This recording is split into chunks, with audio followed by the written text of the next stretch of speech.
তো সম্মানিত ভিউয়ার্স, আমি সরাসরি আপনাদের সামনে আইসা এটুকু দাওয়াত দিলাম যে নামাজ পড়াটা একান্তই জরুরি। যে ব্যক্তি নামাজ পড়লো আল্লাহ তাআলার হুকুম, সবচেয়ে বড় হুকুম সে যেন আদায় করলো। রাসূল পাক সাল্লাল্লাহু আলাইহি ওয়াসাল্লাম যখন মিরাজে গেছে, মিরাজে যায়া 5 ওয়াক্ত নামাজ আল্লাহর কাছ থেকে সরাসরি নিয়ে আসছে, ডাইরেক্ট। অন্যান্য ইবাদতের বিষয়ে জিবরাইল আলাইহিস সালাম আল্লাহ তাআলা তার কাছে পাঠাইছে, কিন্তু রসুল সাল্লাল্লাহু আলাইহি সাল্লাম যখন মিরাজে গেছে আল্লাহ তাআলা তাকে সরাসরি আল্লাহ তাআলার সামনে রেখে তারে নামাজের উপহারটা দিছে। ছিল 50 ওয়াক্ত, হয়েছে 5 ওয়াক্ত। কেন হইল? হযরত মুসা আলাইহিস সালামের রিকোয়েস্টের কারণে। হযরত মুসা আলাইহিস সালামের কাছে যখন আসলো আল্লাহ নবী সাল্লাল্লাহু আলাইহি ওয়াসাল্লাম, তখন মুসা আলাইহিস সালাম প্রশ্ন করলো যে ইয়া রাসূলুল্লাহ, আপনি আল্লাহ পাকের পক্ষ থেকে কি নিয়ে আসলেন? আল্লাহ নবী বলল যে আমি নামাজ নিয়ে আসছি। তো কয় ওয়াক্ত? যে 50 ওয়াক্ত। যে আপনার উম্মত পারবো না, তাড়াতাড়ি আবার যান, যায়া নামাজ কমা নিয়ে আসেন। কারণ বনী ইসরাইলের ক্ষেত্রে আমার উম্মত এর সময় 3 ওয়াক্ত নামাজ সে পারে নাই, কে আপনার উম্মত 50 ওয়াক্ত কীভাবে সম্ভব? কারণ আপনি যান, কমা নিয়ে আসেন। কারণ একবার, দুইবার, তিনবার এভাবে করে আল্লাহ তাআলার কাছে আল্লাহ রসুল সাল্লাল্লাহু আলাইহি সাল্লাম 9 বার গেছে। তো 5 নং 45 ওয়াক্ত কমা নিয়ে আসছে। তো বলছে আবার যান, এই 5 ওয়াক্তও পারবো না।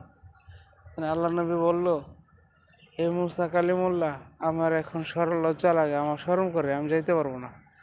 আল্লাহ পাকের পক্ষ থেকে আওয়াজ আসছে যে এই 5 ওয়াক্ত নামাজই আপনার উম্মতের জন্য বাজেট রইল। সুবহানাল্লাহ। তো যদি কেউ 5 ওয়াক্ত নামাজ পড়লো, তো সে যেন আমি আল্লাহর সাথে মেরাজ করলো।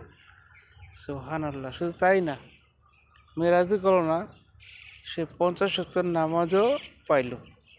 সুবহানাল্লাহ। তো সম্মানিত ভিউয়ার্স, আপনাদের কাছে রিকোয়েস্ট আমার একটাই, আপনারা সবাই 5 ওয়াক্ত নামাজ পড়বেন। দেখেন নামাজ কত জরুরি, যা বলার বাইরে। এটা কিভাবে বলবো, কিভাবে আপনাদেরকে বোঝাবো? যে এটা দিয়ে বোঝাচ্ছে নামাজ যে পড়ল সে আল্লাহর হুকুমের ভিতরে চলে গেল। যে ব্যক্তি নামাজ পড়লো আর যে ব্যক্তি আল্লাহর হুকুমে চললো, নামাজ পড়ার পরে যে কাজই করুক না কেন, সেই কাজটা তার ইবাদতে হয়ে গেল। সুবহানাল্লাহ। আর যে ব্যক্তি নামাজ পড়লো না, সে ইনকাম ঠিকই করলো, সে কিন্তু তার ইবাদত, মানে সে ইনকাম যাই করুক, নামাজ না পড়ার কারণে তার ইনকামে কোনো বরকতই রইল না। আল্লাহু আকবার। আল্লাহ কেমন কথা বলেছে এই জায়গায়। যদি ইনকামে বরকত নাই থাকলো, তাহলে ইনকামটা কী লাভ বলুন? কী লাভ? তে নামাজ পড়লে আল্লাহ তাআলা রোজগারের বরকত দেয়, এটা আল্লাহ তাআলা প্রথমেই জানাই দিছে। এই যে ব্যক্তি 5 ওয়াক্ত নামাজ পড়লো, তার জন্য দুনিয়াতে পুরস্কার হলো তার অন্তরে কোনো পেরেশানি থাকবো না, আর তার রিজিকে বরকত দেওয়া হবে। এটা তো আল্লাহ তাআলা ফার্স্টে জানাই দিছে। নামাজের প্রথম বরকতটাই তাকে দেওয়া হলো। সুবহানাল্লাহ।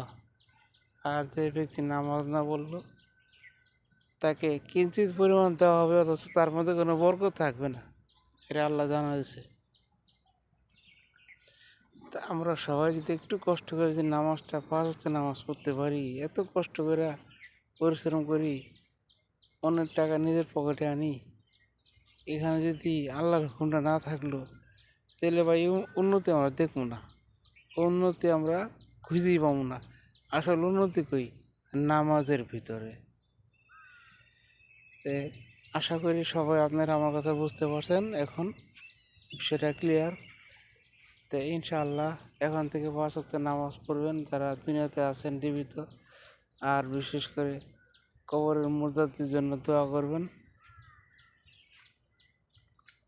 5 ওয়াক্ত নামাজ মুমিনের মেরাজ, নামাজ মুমিনের মেরাজ। এটা আল্লাহ তাআলা জানিয়ে দিচ্ছে। আর অন্য ইবাদতের ক্ষেত্রে রোজা তো যেমন রমজান মাসে রোজা রাখবেন এটা আছেই, কিন্তু নামাজ পড়তে হবে। সকলের কাছে আমার আকুল আবেদন, মুসলমান যে সমস্ত নর ও নারী আছেন, ছোট বড় যে যেখানে আছেন, সবাই নামাজের জন্য তৈরি হবেন, নামাজ পড়বেন সময়মত।